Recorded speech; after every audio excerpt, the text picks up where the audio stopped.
Chapter 3 Black Dot, Black Seed, Archetype of Humanity 3. The pineal gland, or Eye of Horus, is an excellent example of the ancient African study of biological blackness and states of consciousness. Pharaoh Tutankhamun was an African king of the 19th dynasty of Tamari, Egypt, who died in 1349 BC, or more than 3,333 years ago. At the time of his death, he was buried in a tomb filled with jewels, shrines, statues, and household goods. It was King Tut's tomb that has been publicly acknowledged as being the most complete tomb of an Egyptian pharaoh that has ever been discovered. Of the many structures found in the tomb over 50 years ago, there is one shrine, which in graphic pictorial form clearly displays the ancient African knowledge of the relationship of the pineal gland to sunlight, darkness, and states of consciousness.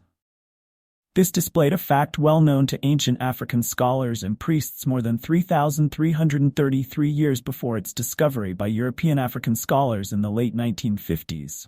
Leake, 1972, Jokanen, 1978, Lanley, 1981, West, 1979, Gilbert, 1976, Romer, 1981. Piankov. Pharaoh Tutankhamun's mummy was found inside the innermost coffin, enclosed within two successive coffins. The three coffins were found inside of a quartzite sarcophagus. These four coffins were enclosed within four successive large box-like shrines. The surface of each of the four shrines was covered with elaborate tableaus. On the exterior, right panel of Shrine 2 in the left upper corner first register is a group of 7 figures, an upright cobra, and 6 upright mummiform figures. A cobra projects rays of light onto the forehead of the first mummiform figure. The second and third figures receive light on their foreheads from a star above their heads. The 4 remaining figures have stars above their heads which pass a flow of light between the stars. Alexander Piankov, 1977, partially translated this register of figures and other representations on the right and left panels as unique, though certain figures are similar to those in the tombs of Ramses VI and Ramses IX. Here they are accompanied by inscriptions in enigmatic script, where every current sign is replaced by another. The representations on both panels are extracts from an unknown cosmological composition dealing with the creation and their filling of the solar disk with fire during the night. Here, in the region of death, underworld, amenta, unconscious blackness, the sun passes through bodies of gods who reside there. Their bodies remain in the dark, underworld, amenta, unconscious blackness, while their souls, power, and essence follow the sun in his journey. In other words, in the region of death, the sun collects new energy for his rebirth in the morning. King, 1985, 1982, Hobson, 1971. Regarding the 7 figures of the right panel and upper left register, Piankov has translated, above the representation is an enigmatic inscription. These gods are like this. The rays of sun enter their bodies. He calls their souls. It is indeed they who enter after the souls the names of divinities. The cobra, the rearer, first figure of the underworld, second figure, the praiser, third figure, opener, fourth figure, fine stuff, fifth figure, the incomplete one, sixth figure, the weak one. Thus, in this inscription, there is reference to 8 divinities, the sun, the cobra, and 6 mummiform figures. It is important to note that the cobra is named the rearer, and on one symbolic level represents the snake-shaped spinal column that holds the human body upright atop, which rests the head containing pituitary gland and the pineal gland. 2 of the 6 mummiform figures receive the light of the sun, directly into the forehead location of the pineal gland. Critically, the pineal release of hormones is determined by the presence of either sunlight or darkness. King, 1978, Workman, 1977, Quay, 1974. During sunlight, the pineal releases into the bloodstream the hormone serotonin, whereas during darkness, the pineal releases into the bloodstream the hormone melatonin. Serotonin is a memory storage hormone. It increases the flow of memories from the cortex into the brainstem. Melatonin is a memory readout hormone that increases the flow of memories into the cortex. More importantly, melatonin initiates dreams or REM sleep by activating the locus coeruleus, black dot, the 12th and uppermost in a chain of 12 deeply pigmented midbrain, brainstem nuclei. The amenta nerve tract, tissue of Horus, neuromelanin, brain melanin, in relationship to the flesh of Ra, skin melanin.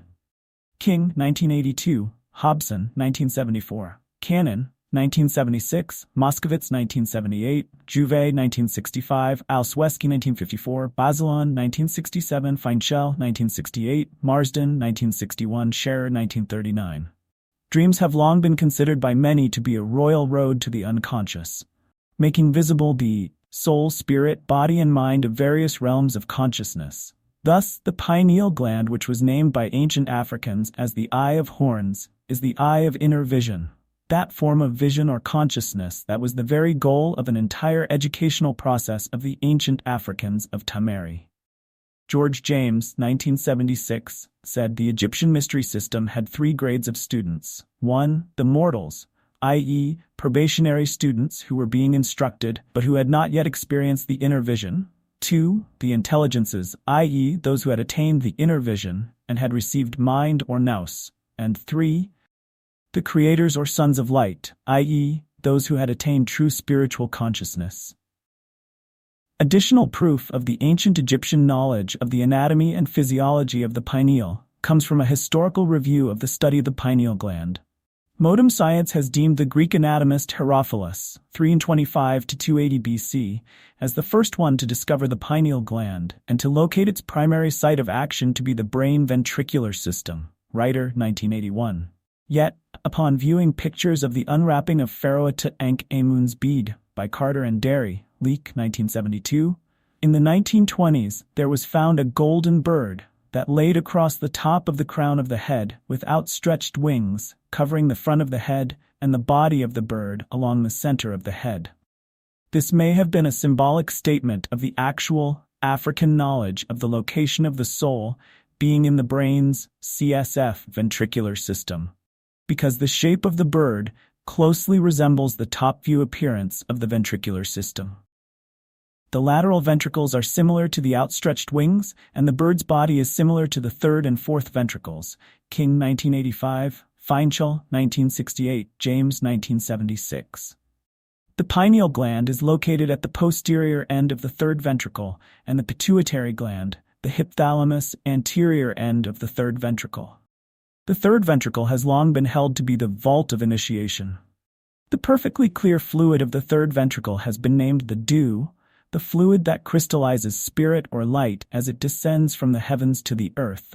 Hall, 1972. Modern science has now rediscovered that though the pineal hormones, serotonin and melatonin, are released into the blood, in the case of melatonin, it is found in the brain ventricular system fluid, cerebrospinal fluid in concentrations that are 13 times greater than that found in the blood. Mess, 1975. The cerebrospinal fluid is produced within the brain ventricular system and flows throughout the interventricular chambers of the brain and leaves the brain near its base and then flows over the entire surface of the brain and the spinal column.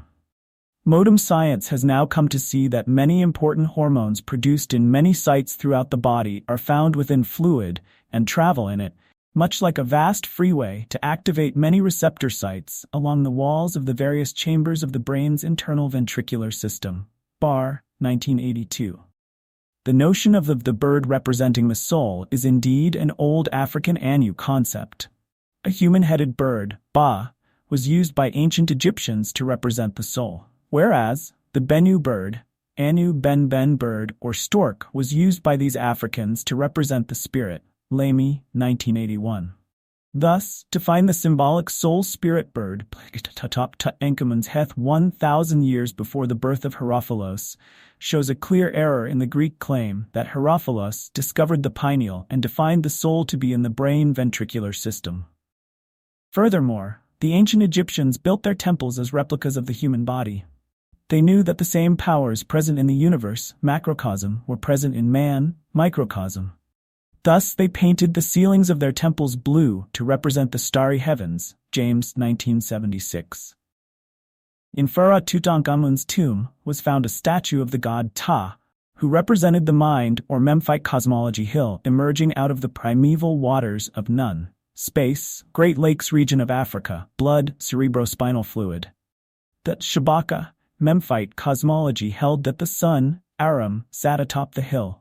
This statue of Ta has the crown of the head painted blue, to represent that there is in the crown of the heads all human organs that link them to the sun and stars of the blue heavens. The pineal gland, which releases different hormones in response to sun and darkness. Concerning the translation of the exterior right panel, first top register of the second shrine of Tutankhamun, a new interpretation has been offered by Egyptologist T. Wimby. This is a critical interpretation because of the translator's use of an Afrocentric perspective and thorough research skills. T. Wimby noted, "This inscription is written in a special script or code, which was then perhaps known to the priest-scribes, Anu priests of the Kemetic city of On. The language therein is highly symbolic, theological in nature. This code was first discerned by Champollion, who had determined the value of many of the signs,